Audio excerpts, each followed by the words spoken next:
Ladies and gentlemen, our long national nightmare is almost over. It's almost over. What's up, guys? My name is Jesse, also known as JMK TV Show, and here are some states to look out for during tomorrow night or tonight's election night coverage. This map that I'm about to show you is courtesy of CBS News, and it identifies the 9 notable states that you need to watch out for, that you need to look out for, to figure out where this election is swinging. So we're going to go through all these states that are highlighted. Let me just count them real quick. Let's make sure there are 9 that are highlighted in general. Let's see. Arizona is 1, Iowa 2, Wisconsin 3, Michigan 4, Ohio 5, Pennsylvania 6, North Carolina 7, Georgia 8, Florida 9, and I would also put Texas on that list. So I would say there's 10 states to look out for tomorrow night when you are watching election night coverage. Let's start with Arizona. Arizona has been typically a Republican state. They are the state that was home to the late Senator John McCain. That's where he served for many years as what they called him, I guess, a maverick senator. But the demographics of that state have changed over the past couple of years. The state has now developed an influx of Hispanic and Latino voters. And that has caused the Democratic Party to, in fact, have a wave that they've never seen or experienced before in that state. And so President Trump actually almost lost that state in 2016 by 2 points. And right now projections are looking towards Joe Biden winning that state. It will be a little close, but it seems like Biden's going to take that state, which is unprecedented. It's been a long time since Democrats have actually won the state of Arizona. And so also, if you guys remember that Representative Gabby Giffords, who was shot during a campaign rally, I think. She was at a supermarket talking to voters and she was shot. Well, her husband is now running, Mark Kelly, I believe, for the Senate. And he's also taken a big leap in that race. So for the first time ever, or I would say in a long time, Arizona is now turning Democratic, which puts the math for Donald Trump really in a tough circumstance, because Arizona has always been a Republican standstill state, a state that the Republicans can rely on. But demographics have changed everything. Let's move on to Florida now. Florida is actually Donald Trump's new home state. In the 2016 election, Donald Trump was registered to New York. Obviously, that's where his businesses are. That's where he's from. But he switched his home state to Florida, since that's probably, besides Washington, D.C., where he spends most of his time nowadays. And Melania also did the same thing. And so Florida is typically a state that leans one way or the other. But it seems right now, it seems to be leaning Republican. It seems to be leaning towards President Trump. And it's a state that he has to win in order to survive this election at all. Again, the mathematics right now are not leaning President Trump's way if we're to believe what the polls are telling us in these key battleground states. But when you look at the fact that the Cuban American base in Florida is very supportive of President Trump, you have to remember they come from a country that is home to socialism. And when they see people like Bernie Sanders and AOC coming up and rising to the top of democratic politics, they see that as a threat to freedom. They see that as a threat to democracy. They don't enjoy seeing that. And so the Latino base in Florida is a little bit more split than it would be in a bunch of other states. So if I were a betting man, I would bet on Florida going red. Let's move on to Georgia now. Georgia is a really interesting state. Georgia hasn't voted for a Democrat since Bill Clinton ran for president back in 1992. And Bill Clinton's campaign, according to CNN, actually credits Ross Perot and his campaign for the fact that the Democrats were even able to win that state. And so this time around, Stacey Abrams has been working her tail off ever since she lost the governorship to Brian Kemp. She launched a voting registration team. She's been campaigning for the other two senators that are running in Georgia right now. And those two seats are also very close races. They're so close that the day before the election, Monday, today or yesterday, depending on when you're watching this, President Barack Obama was in Georgia campaigning as a last-minute drive to ensure that folks in Fulton County, which is where Atlanta is, and the neighboring county, Cobb County, which is a suburb county but seems to be leaning Democratic, just to make sure that they come out and vote in numbers. And usually in politics, if you bring your big, huge, big-name surrogates to a state on the day before the election, that means that you think and perceive that you could possibly have a chance of winning that state. So that's going to be very interesting. Another person in the Democratic Party who took an unfortunate L, a very, very close unfortunate L, and now it might come back to bite President Trump, is the state of Texas and Beto O'Rourke. He also started an organization to rally his troops, rally the left base in Texas, get a bunch of, minorities and women to register to vote and to vote for Democratic candidates across the ballot. And that is now working in Texas's advantage. A poll yesterday, or I guess on Sunday, came out from Morning Intelligence, which is a very reliable polling data center. And it had Joe Biden and Donald Trump tied 50-50 in the state of Texas. This is the home of George W. Bush, George H.W. Bush, oil country. It's unbelievable. The demographics, again, just like Arizona, have changed totally. And because of the Hispanic influx in that state, it has now made Texas a toss-up state for the first time in a long, long time. We go to North Carolina now. North Carolina, this state has become a swing state, probably because of the coronavirus and because of President Trump's handling of the coronavirus. You have to think about it. There's a lot of doctors, a lot of medical professionals, a lot of banking professionals who work in the state of North Carolina. And that now puts President Trump's viability at stake. President Trump did win North Carolina last time around. CNN showed this stat. In 2008, when Barack Obama was running, 23% of the black vote came out to support Barack. When 2016 came around, about 20% came around. And that 3% drop was the change that helped President Trump clinch that state. And so now the circumstances have changed. Trump right now is losing with suburban moms and suburban women just because of his the way he's handled coronavirus. And as I said before, there's a lot of professionals in that state who are not happy with the way he handled this virus.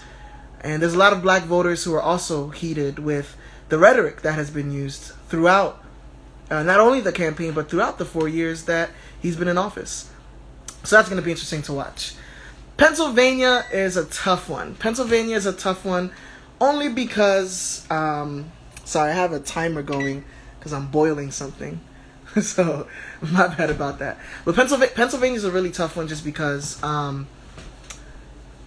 both Biden and Trump could win it. And that's going to be the biggest state to watch. Not only because of the fact that they have a bunch of electoral votes, not only because of the fact that it's been a toss-up for many elections. Tasha's asking me if I'm boiling eggs. Nah, I'm boiling water. Also, DJ Freddy, shout out to you for watching. Appreciate it. But Pennsylvania is going to be interesting to watch just because as of Saturday, Biden's team came out with concerns. They talked to Bloomberg. They told Bloomberg that according to some of the polling they've done, about 75% of African Americans haven't come out to vote in Pennsylvania yet. And that was on Saturday. And so they're concerned about what the black turnout is going to be. And then you also look at Joe Biden. Joe Biden rides or dies with Pennsylvania, not only because of the Electoral College, but you have to look at his history. Joe Biden was born in Scranton, Pennsylvania. He's been one of the very few Democrats who's able to talk to blue-collar workers because that's where his background comes from. Which is what made the statement that he made during the debates about transitioning the oil industry so interesting. We look at the southern part of Pennsylvania, pretty liberal. We look at Scranton, pretty liberal. Philadelphia, pretty liberal. That's where President Obama gave his speech for the DNC when the Democrats held their convention over the summer. President Obama and Biden have been there campaigning relentlessly. And actually, Joe Biden ended his campaigning in Pennsylvania tonight with Lady Gaga. But President Trump is looking at the data and he's like, it doesn't seem like, despite the connection that Biden has with this state, that everybody's riding with him. And so President Trump over the weekend made at least 4 different stops across the state. Just today, Mike Pence was in Latrobe, Pennsylvania. And so this is going to be probably the make or break state. According to the New York Times, the state's not planning on counting any mail-in ballots until the end of the week. They're expecting that they'll be counting mail-in ballots once election night is over, but they don't expect the vote to be in until Friday, so the end of the week. So that's going to be interesting to watch. Let's talk about Ohio real quick. Ohio is a state that if you're a Republican and you're running for president, you cannot win the president of the United States without winning Ohio. No Republican has ever won the presidency without the state of Ohio. So if that goes to Biden, then it's almost for sure a certainty that it's over. If it goes to Trump, it makes the race more interesting. And right now, it seems to be a state that's leaning towards Trump. Ohio's Governor DeWine, is still pretty popular. He handled coronavirus very well, held press conferences every day, had world-renowned doctors in the state, ensuring that citizens were getting the right information as soon as possible, as quickly as possible. Despite him not necessarily leaning towards the Trumpian policies that the Republican Party has adopted, he still seems to have a cordial relationship with President Trump.